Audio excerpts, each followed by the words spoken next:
রহমতের নবীর উপরে দুইটা ছায়া ছিল দুনিয়ার লাইনে। এক ছায়া চাচা আবু তালেব,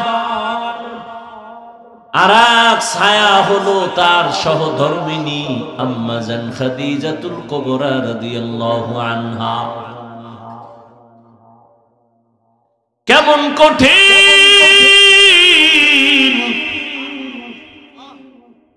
একই বছরের অল্প টাইমের ব্যবধানে চাচাও চলে গেলেন, নবীর কলিজার স্ত্রী আম্মা জান খাদিজা রাদিয়াল্লাহু আনহাও চলে গেলেন।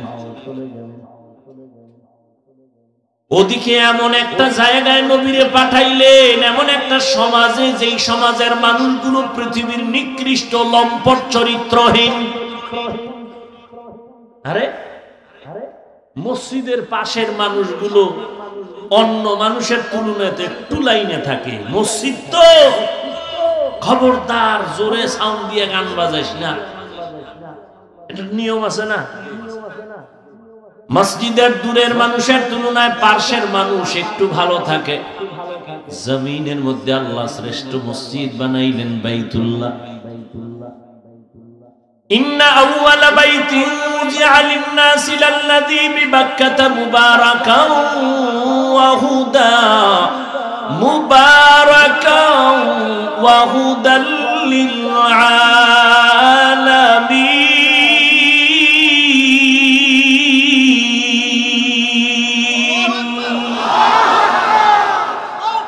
পৃথিবীর শ্রেষ্ঠ ঘর বাইতুল্লাহ। কেমন ঘর!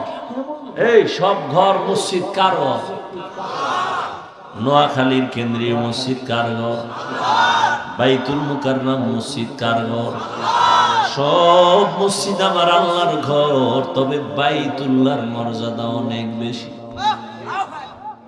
যেই বাইতুল্লাহর দিকে তাকাইয়া থাকবি সওয়াব, যেই বাইতুল্লাহর সীমানায় বসে একবার যদি ডাক দাও আল্লাহ, সাথে সাথে 1,00,000 বার আল্লাহ বলার সওয়াব। বাইতুল্লাহর সীমানায় বসে যদি একবার বলো সুবহান, 1,00,000 বার সুবহান বলার সওয়াব। বাইতুল্লাহর এরিয়ায় যদি একটা সিজদা দাও, 1,00,000 সিজদার সওয়াব আল্লাহ দান করবেন। এমন একটা দামি ঘরের পাশের মানুষগুলো এত বড় চরিত্রহীন হলো কেন? দুনিয়ার অন্য কোথাও এত খারাপ মানুষ নাই, বাইতুল্লাহর এরিয়ার মানুষ, পাশের মানুষগুলো এই পরিমাণ লম্পট চরিত্রহীন কেন? এর একমাত্র কারণ, অনেকগুলো কারণের বড় একটা কারণ, এদের কোনো মুরব্বী ছিল না। ঈসা নবী চলে গেছেন, 500 বছরের প্লাস, এর মধ্যে কোনো নবী নেই। মানুষগুলো মুরব্বী না থাকলে বেপরোয়া চলে। গরুর গলায় রশি আর মালিক না থাকলে গরুর আর কোনো টেনশন নাই, স্বাধীন। জমিনের মধ্যে স্বাধীন স্বাধীন করে যারা চলে, এদের জিন্দেগি ভালো না।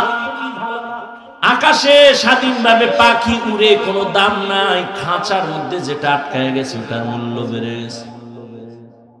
সমুদ্রের ভেতরে 1000 কোটি ধরনের মাছ স্বাধীনভাবে দৌড়ায়, যেখান থেকে সেখানে দৌড়ায়, দাম নাই।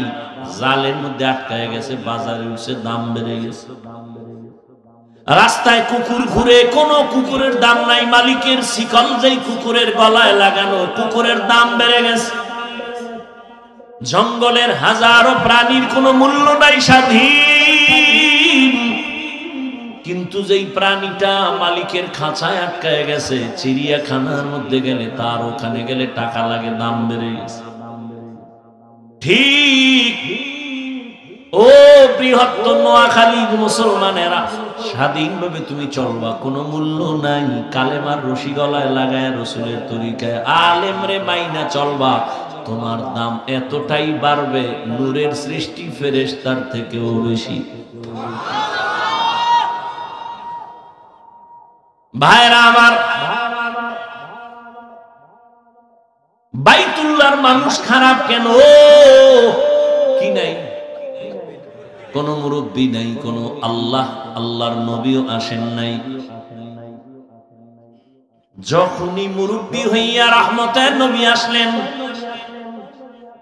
রহমতের নবী যখন আইসা উম্মতের সুন্দর আদর্শের দাওয়াত দিলেন, মানুষগুলো সেই চরিত্রহীন মানুষ এতটা দামি হয়ে গেল, আল্লাহ বলেন জিবরাইল লিস্টি নিয়ে রহমতের নবীরে দেও, এই লিস্টিতে যাদের নাম আছে সবাই বিনা হিসাবে জান্নাতি।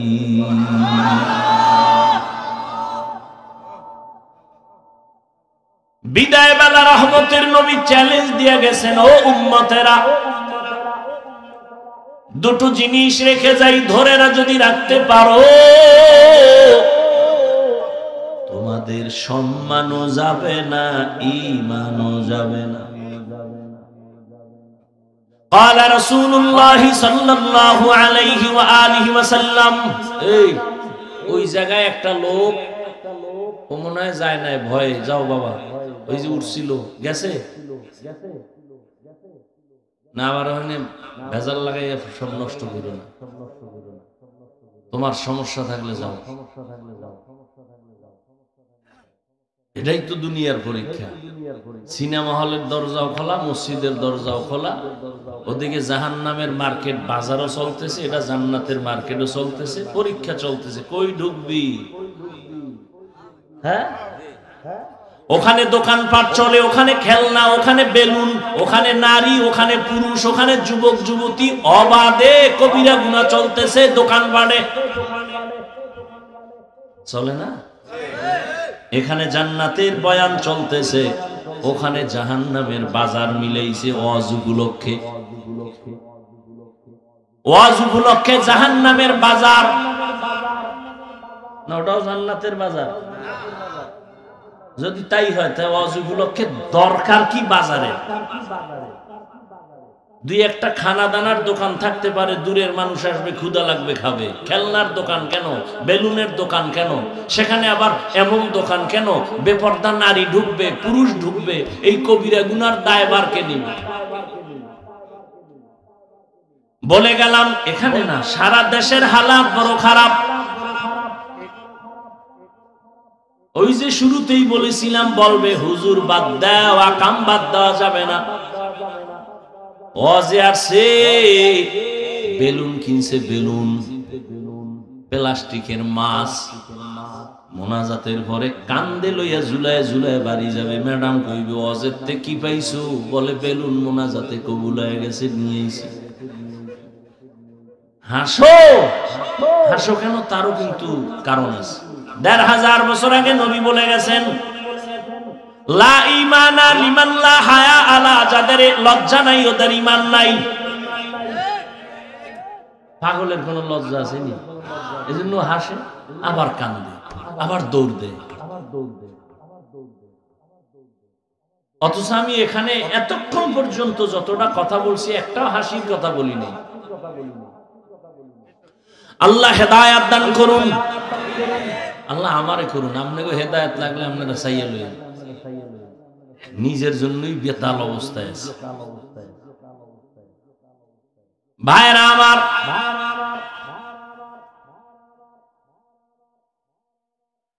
বড় কঠিন হালাত। ও পর্দার আড়ালের আম্মা জানেরা,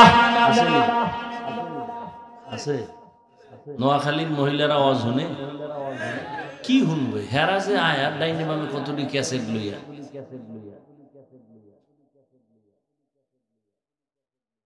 প্যান্ডেলে বয়ে শুধু গল্প। বছরের একদিন পাইছি সমাবেশ, আর কবে হবে? বুঝান, একটু কাছে আইও, খবর নেই। ভালো কথা কইব না কইব তোর স্বামী বিদেশ নি, কয় কি হালাত না, ভালোই, এরকম আজীবন থাকলি বালা। গল্প করতে করতে বয়ান কি হলো খবর নাই।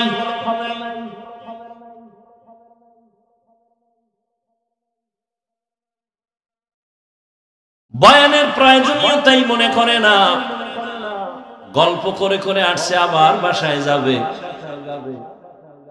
অথচ আম্মাজানদের বয়ান বেশি শোনা দরকার। বাবার তুলনায় মায়ের অবদান সন্তানের উপরে অনেক বেশি।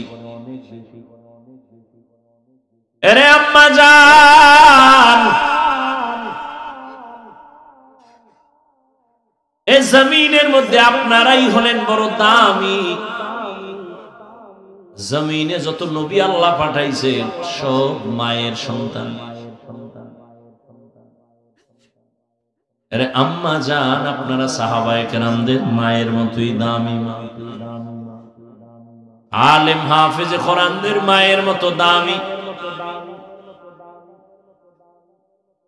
আরে আম্মা জানেরা, এ দুনিয়ায় যত ভালো সন্তান আছে সব আপনাদের কারণে। সময় যদি থাকে আমি শেষের দিকে দুই একটা ঘটনা শোনায় যাব। দুই একটা কিসসা কাহিনী না বললে আমার নাম থাকে। এই নোয়াখালীরা হাফিজুর রহমান কিসসা কাহিনীর ওয়াজ করে, দুই একটা শুনেই তুইব না। সময় পাইলে শুনাম।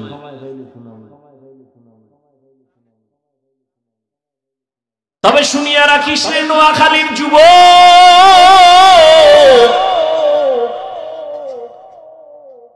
ওই কিসসা কাহিনী বলিয়া যদি দুইটা মানুষ চোখের পানি ছাইরা নামাজি হয়ে যায়, এর থেকে সফলতার কিছুই নাই। তুই বিরোধিতা করো না যেন জাহান্নাম খরিদ করো।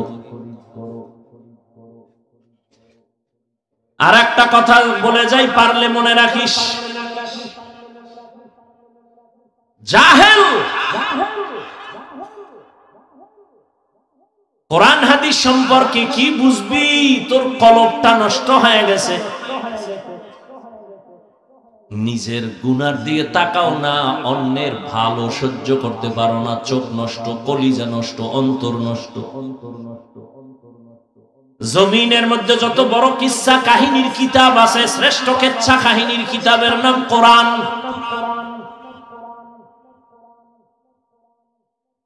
জমিনের সর্বশ্রেষ্ঠ কিচ্ছা কাহিনীর দ্বিতীয় কিতাব হাদিস। এবার ওই জাহেলদেরকে বুঝাবার জন্য একটু আমাকে উলামায়ে কেরাম একটু আমাকে সায় দেন, একটু সাহস দেন। জাহেলরা দেখুক কোরআন হাদিসের মধ্যে কিসসা আছে না নাই। উলামায়ে কেরাম বলবেন, এই তোরা কোরআন বুঝো না, তোরা বকবক করো না। আলেমরা বলবে আসেনি। বলেন কোরআন শরীফের মধ্যে হাতির কিচ্ছা আসেনি, সাপের কিচ্ছা আসেনি, ব্যাঙের কিচ্ছা আসেনি, বাঘের কিচ্ছা আসেনি, পিঁপড়ার কিচ্ছা আসেনি, মশা মাছির কিচ্ছা আসেনি। এই জাহেলগুলো কি বলে কিচ্ছা কাহিনী নেই। বরং আমি যদি বলি সময় নাই, 2000 আয়াত আছে শুধু কিচ্ছা কাহিনী, কিচ্ছা কাহিনী, কিচ্ছা কাহিনী। কয় হাজার আয়াত? 2000। সময় নাই, দিছে তাফসিরুল কোরআন মাহফিল। 1-1.5 ঘন্টা কি হবে? টানা এক বক্তাকে 2-3 দিন দিলে এবার একটা বিষয়ের উপরে আলোচনা করলে এবার কিছু বোঝা যায়। 13টা আয়াত পড়ে তরজমা বলা, এর নাম তাফসির না। এটা তাফসির নামের ভণ্ডামি। আমি না নোয়াখালী আইলে বলি, সাইজ করি নোয়াখালী লাগে এই কথা কইয়া যে বাংলাদেশের আলেমগো তাফসির শিখাইয়া গেছে। তাফসির কি, কেন, কিভাবে শিখায় গেছে নোয়াখালীর রত্ন হাবিবুল্লাহ মিসবাহ রহমাতুল্লাহ। কি বুঝো তাফসিরে? কি বুঝো?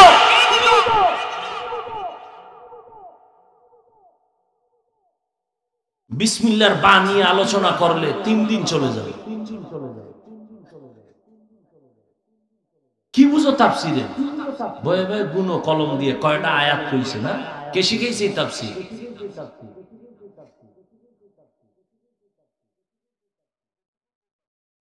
ইউটিউবে 2-1টা অডিও বয়ান থাকতে পারে মিসবাহ রহমাতুল্লাহ আলাইহি। এর বয়ান বুঝতে হলেও কিছু জ্ঞান নিয়ে বসা লাগে, না বুঝবেও না। ভিজিটিং কার্ডে মুফাসসির লিখতে লজ্জা লাগে না তো? আর 1000 কাট করতে 300-400 টাকা লাগে, তো মুফাসসির লিখলে আর সমস্যা নেই। না, মুফাসসিরে কোরআন সময়ের আলোড়ন সৃষ্টিকারী বক্তা। যে বক্তা হের কার্ডে লেখে কেসা বেহায়া,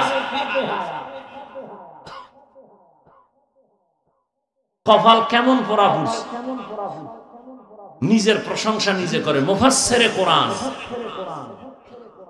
আর আমার নামে মাওলানা না লাগলে আল্লাহ সাক্ষী আমি খুশি, আল্লামা লেখলে তোর দইরে ফেলে আল্লামা লেখছো।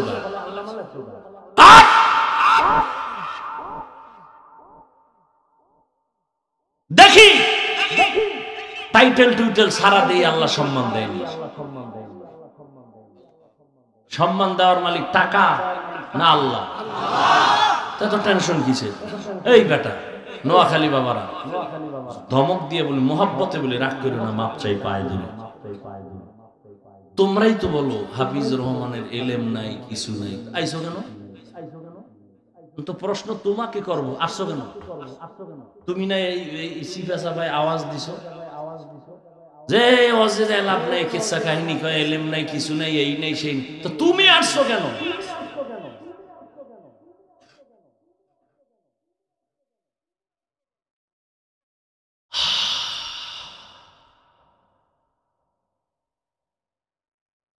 আল্লাহুম্মা মারহামনি বিতারকিল মাআসি, আল্লাহুম্মা আরহামনি বিতারকিল মাআসি, আল্লাহুম্মা আরহামনি বিতারকিল মাআসি।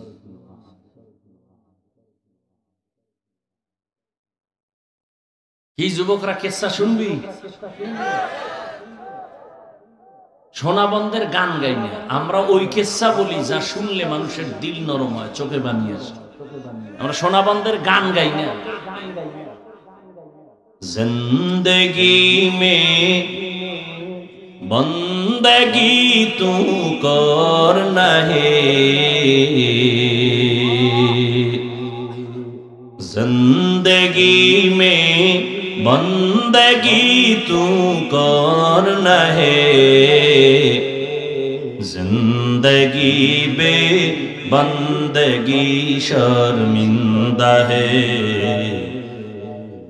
जिंदगी बे बंदगी शर्मिंदा है। यहाँ हम सब मुसाफिर दिल ना लगा, अहले दिल की नजर से रूह करता जा, शाह दौलत सब फकीर गर नेक ने है, शाह दौलत सब फकीर गर नेक ने है, जिंदगी में बंदगी तू करना है, जिंदगी। যে নবী তার হায়াতে কোনদিন একটা মিথ্যা কথা বলেন নাই। কেমন একজন নবী পেয়েছ রে যুবক, যেই নবীর হায়াতে কোনদিন একটা গালি কাউকে দেন নাই। এমন গর্ব করার মতো নেতা আর আছে কেউ? এই আমগুর নেতা খেতা যার পিছে ঘুরো, একজন বাইর করছে, মিশা কয় না। মোবাইলটা কানে লাগায় ঘরের মধ্যে থাইকা জিগায়, ওই সাহেব কই? ঘরে বয়া কয় আমি জমি নেই নাই। আছে কই? কথা কয় না, ঘরে না, কি কয়? জমিনে নাই। এত বড় চালাক। একদিন দইরা লাইছে, এই ঘরে ছিল খবর, তো জমিনে নাই কেন? কিছু আমি খাটের উপরে ছিলাম, জমিনে ছিলাম না। এমন চালাক। কয় ভাই দাওয়াত কা? আলহামদুলিল্লাহ। কয় আপনার বাড়ি? কয় নওজুবিল্লাহ।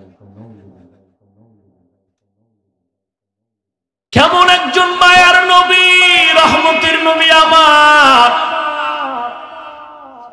১৫০০ বছর আগে বলে গেছেন, দুই জিনিস রেখে গেলাম, ধরে রাখ।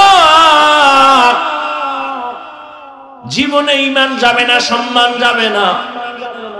এক হলো নবীর আদর্শ, দ্বিতীয় কোরআন। এই দুই জিনিস ১৫০০ বছর পরে এখনো যাদের কাছে আছে, এদের মতো সম্মানে এখনো জমিনে কেউ নেই। চেয়ারম্যানের চেয়ারের মেয়াদ শেষ, এমপির মেয়াদ শেষ, মন্ত্রীর মেয়াদ শেষ, এসপির মেয়াদ শেষ, ডিসির মেয়াদ শেষ। কোরআনওয়ালা নবীর আদর্শওয়ালারা যে চেয়ারে বসছেন, এই চেয়ারের তো কোনো মেয়াদই নেই। শেষ কিসের? ভালো করে মনে রাখিও, টাকা দিয়া সম্মান কিনলে প্রথম ফুলের মালা, ফাইনালে জুতার মালা। আর আমার আল্লাহ যাকে সম্মান দান করবেন, ওই বান্দা দুনিয়ায়ও বাদশাহ, পরকালেও বাদশাহ।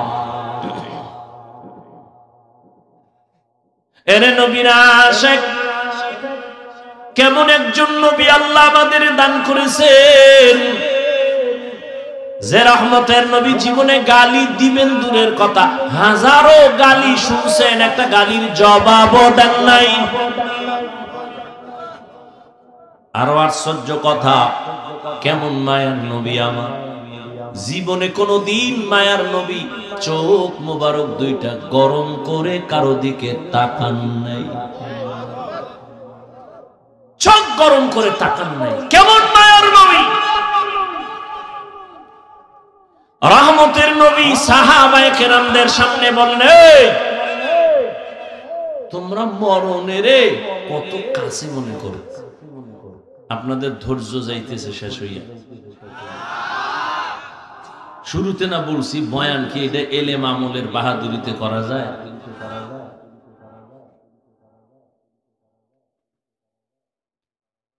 হায় হায়, নবী জিজ্ঞাসা করেন মরণকে কত কাছে মনে করেন? একজন সাহাবী বলেন, ইয়া রাসূলুল্লাহ, আমি ফজরের নামাজ পড়িয়া ভয় পাই, জোহরের নামাজ আদায় করতে পারবো কিনা, এর মাঝে আজরাইল চলে আসবে।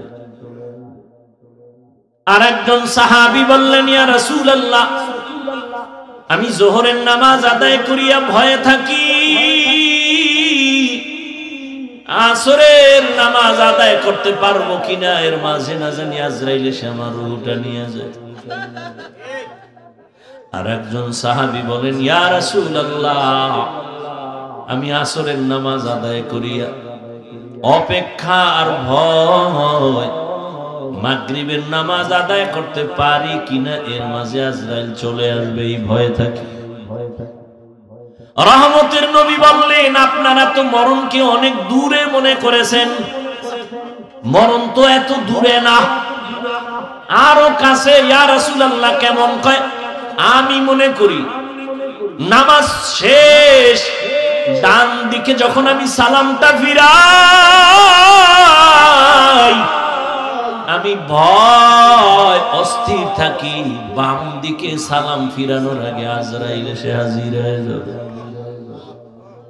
মরণ থেকে যতই পালাও, মরণ তোমায় নিবে ঘিরি,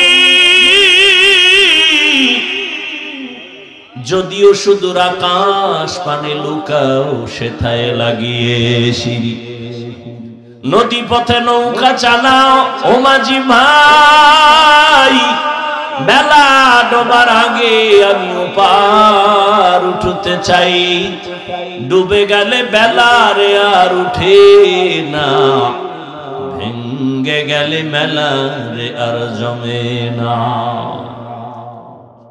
এরে আল্লাহর বান্দারা, ও আমার কলিজার যুবক,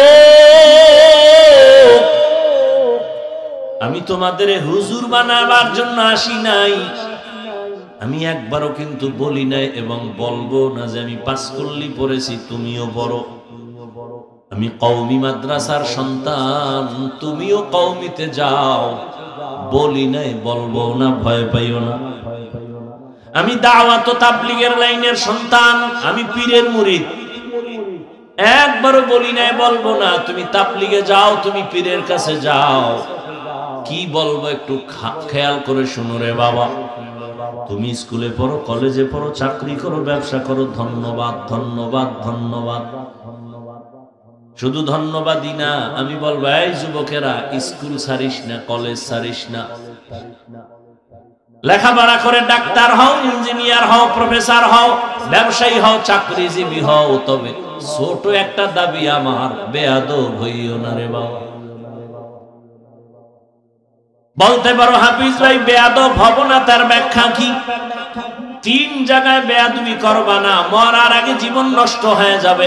1, মা বাবার সাথে কখনো বেয়াদবি করবা না, জীবন নষ্ট। 2, শিক্ষকের সাথে বেয়াদবি করবা না। 3, আলেমের সাথে বেয়াদবি করবা না। মা বাবারে যদি কষ্ট দাও, বরদোয়া লেগে যায়, কপাল শেষ। শিক্ষকের সাথে যদি খারাপ আচরণ করো, বরদোয়া লেগে যায়, জীবন শেষ। আলেমের যদি কষ্ট দেও, বরদোয়া লেগে যায়, তোমার জীবন ধ্বংস হয়ে যাবে মরার আগেই। তুমি ডাক্তার হও, বেয়াদব হইও না। মা বাবার দোয়া নিয়া, শিক্ষকের দোয়া নিয়া, উলামায়ে কেরামের পরামর্শ নিয়া তুমি জেনারেল লাইনে থাকিয়া লেখাপড়া করো, চাকরি করো, বাধা নাই। ও যুবক, তোমার মতো যুবক স্কুল কলেজে পড়ে, 5 বেলার নামাজ পড়ে, তুমি সাক্ষী দাও আসেনি? তুমি কেন পারো না? বিবেক দিয়া বলো, তোমার বিবেক কোথায়? তোমার কপালে কার বরদোয়া লাগছে, কার অভিশাপ লাগছে, বলো, তুমি কেন পারবা না? তোমার মতো জেনারেল লাইনের মানুষটা র‍্যাব, আর্মি, পুলিশ, বিডিআর এর চাকরি করে, ডাক্তার, প্রফেসর, ইঞ্জিনিয়ার, ব্যবসায়ী, চাকরিজীবী, 5 বেলার নামাজ পড়ে, তুমি কেন পারো না? তোমার মতো যুবক জেনারেল লাইনে থাকিয়াও গাড়ি চালায়, নামাজ ছাড়ে না, নদীর মধ্যে মাছ ধরে, নামাজ ছাড়ে না, কৃষি কাজ করে, নামাজ বাদ দেয় না, বলো, তুমি কেন পারো না? কার বরদোয়া জানি লাগছে, তাড়াতাড়ি ক্ষমা নিয়ে নাও। মা বাবার চোখের পানি আর দোয়া ছাড়া জীবনে তোমার সফলতা আসবে না রে বাবা। কারণ এই মা বাবার চোখের পানি তোমার আমার জীবনের সফলতার কারণ। মদিনাতুল মুনাওয়ারা থেকে একজন আল্লাহর প্রিয় বান্দা আসছে ভারতের জমিনে কালেমার দাওয়াত নিয়া। এই পর্দার আড়ালের আম্মা জানেরা, একটু খেয়াল করে শুনবেন। মদিনাতুল মুনাওয়ারা থেকে রাসূলের আশিক চলে আসছে ভারতে কালেমার দাওয়াত দেওয়ার জন্য। ভারতে ঘুরিয়া ঘুরিয়া দাওয়াত দেন, দিতে দিতে এই পরিমাণ বিধর্মী কালেমাওয়ালা হয়ে গেছেন। কেউ বলেন 90, আরো বেশি লক্ষ বিধর্মী তার হাতে কালেমাওয়ালা হয়ে গেছে।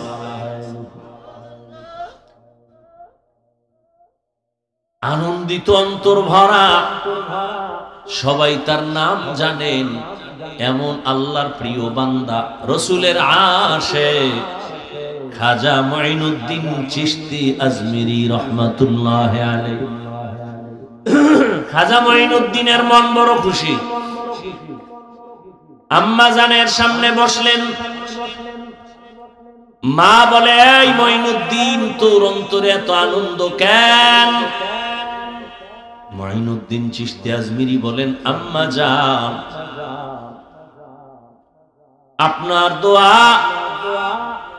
আজ আমি ভারতবর্ষে কালেমার খেদমত করেছি, লক্ষ লক্ষ বিধর্মী মুসলমান হয়েছে।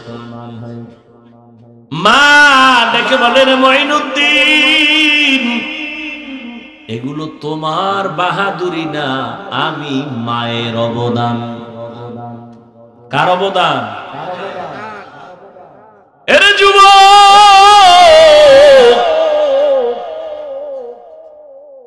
কুয়াকাটা বঙ্গোপসাগর থেকে এক ধাক্কা দিয়া নোয়াখালীর চেয়ারে বসাইছেন আমার আল্লাহ। আমার মা বাবার চোখের পানি, আমার কোনো বাহাদুরি নেই।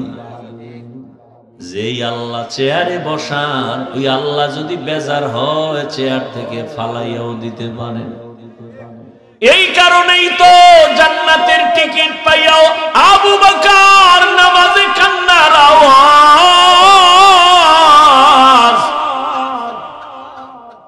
রহমতের নবী সাহাবায়ে কেরামদের সাথে বললেন, ও সাহাবারা, মরণ এত দূরে না, মরণ আরো কাছে। মুঈনুদ্দিনের মা বলে, এই খাজা মুঈনুদ্দিন, এই অবদান আমি মায়ের। মুঈনুদ্দিন চিশতি বলেন, মা বলো তোমার কি অবদান। ও পর্দার আড়ালের আম্মা জানেরা, নিজের সম্মান যদি নিজে ধরে রাখতে না পারেন, কেউ দুনিয়ায় দিতে পারবে না। আপনাদের তো আল্লাহ সম্মানিত করেছেন, আপনারা নবীদের মা, সাহাবায়ে কেরামদের মা, আপনারা তো আয়েশা রাদিয়াল্লাহু আনহার মতোই নারী। এ দুনিয়ায় যত ভালো ভালো সন্তান আসছে মা আপনাদের অবদানের কারণে। মুঈনুদ্দিনের মা চোখের পানি ছেড়ে কাঁদেন আর বলেন, ও মুঈনুদ্দিন, আমার গর্ভে যখন তুই আসছো, আল্লাহর কসম আমি ওদিন থেকে এক রাতও ঘুমাই নাই। আমি রাতের গভীরে সিজদায় পড়ে কান্না করতাম আর দোয়া করতাম, হে মালিক,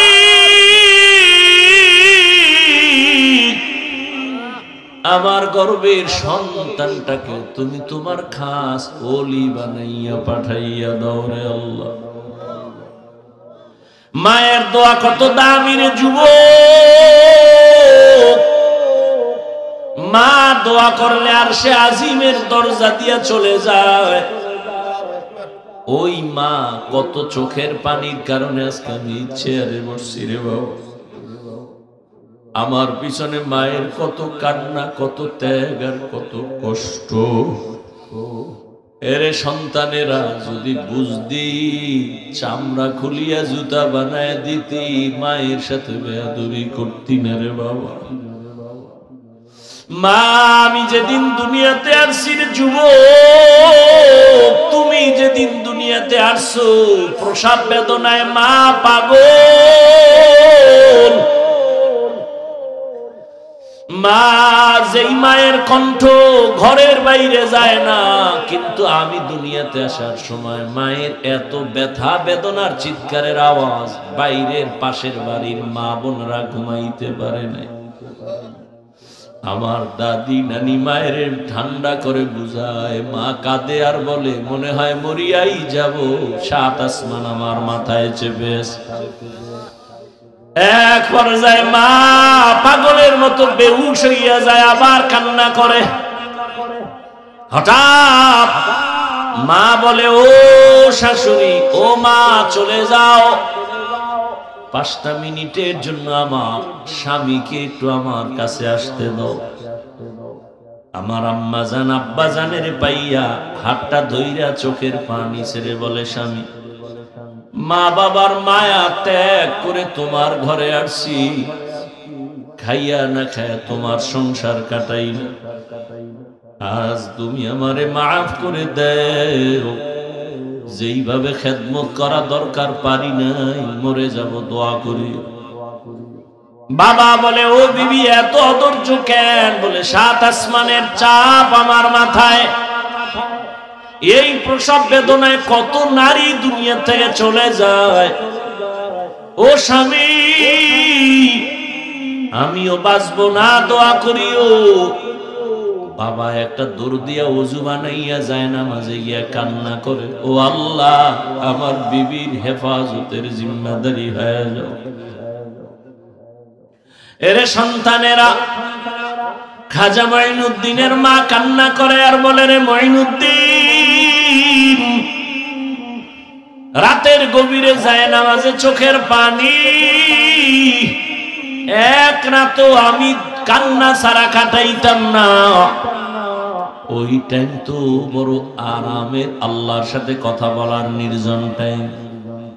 অতিও গভীর হয় রজনী যখন, নীরবে প্রভুর নাম জপিও তখন। প্রভুর করুণা যদি পাইবারে চাও, গভীর রাতে উঠে প্রভুর গুণগান গাও। মুঈনুদ্দিনের মা দেখে বলে, রে মুঈনুদ্দিন, শুধু আমি তোমাকে গর্বে নিয়ে দোয়া করেছি, কান্না করেছি, এতটুকুই না, আল্লাহর জাতের কসম, তুমি যেদিন দুনিয়াতে আসছো আমি মা তোমাকে যতদিন আমার দুধ পান করাইছি, আল্লাহর কসম একটা ফোঁটা দুধ বিনা ওযুতে তোমার মুখে দেই নাই। এক ফোঁটা দুধ বিনা ওযুতে তোমার মুখে দেই নাই। এরে আম্মা জান, এমন মায়ের সন্তান কেন জগৎ বিখ্যাত আল্লাহর প্রিয় বান্দা হবে না? সন্তানকে ডাক্তার ইঞ্জিনিয়ার বানাবেন, বাধা নাই, তবে বেয়াদব যেন না হয়। 5 ওয়াক্ত নামাজি, ব্যবহার দিয়া যেন মানুষের দোয়া নিতে পারে, আলেমদের নেক দোয়া নিতে পারে, এমন একটা সন্তান রেখে যাবেন।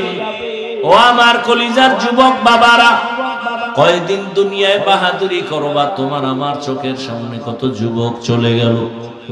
করোনার ভেতরে যুবকের লাশ, গাড়ির নিচে, পানির নিচে, ঘুমের বিছানায় যুবকের লাশ। আল্লাহর কাছে তওবা করো। জীবনে তো কম নামাজ ছাড়লা না, দাড়ি কাটলা না, বেপরদায় কম চললা না, আর কত হায়াত আর বাকি কত। এখনো তওবা করে নাও। জীবনে আর নামাজ ছাড়বা না, দাড়ি কাটবা না, বেপরদায় চলবা না। মা বাবার দোয়া নিয়া, শিক্ষকের দোয়া নিয়া, উলামায়ে কেরামের পরামর্শ নিয়া নবীর তরিকা মেনে চলবা।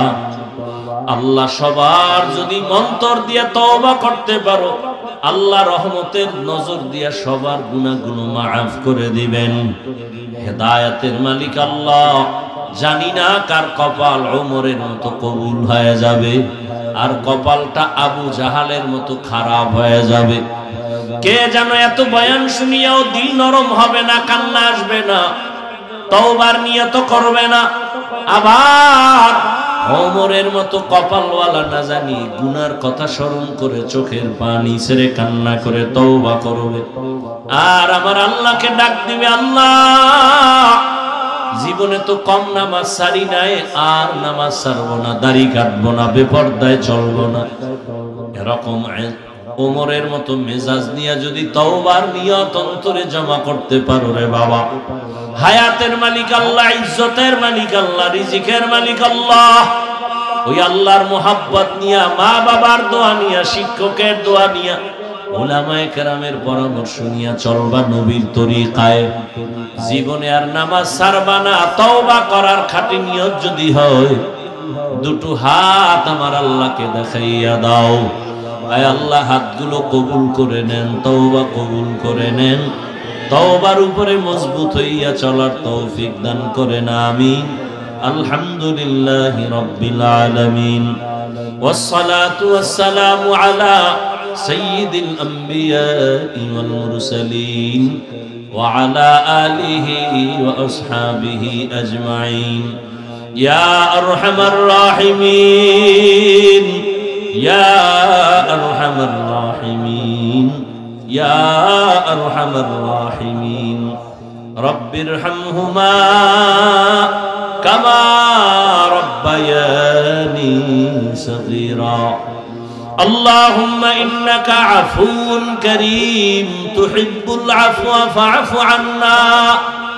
اللهم إنا نسألك رضاك والجنة ونعوذ بك من سخطك والنار. ও দয়ার মালিক, দুদিন মাহফিলের আজ এই বেহেশতের বাজার বন্ধ হয়ে যাবে।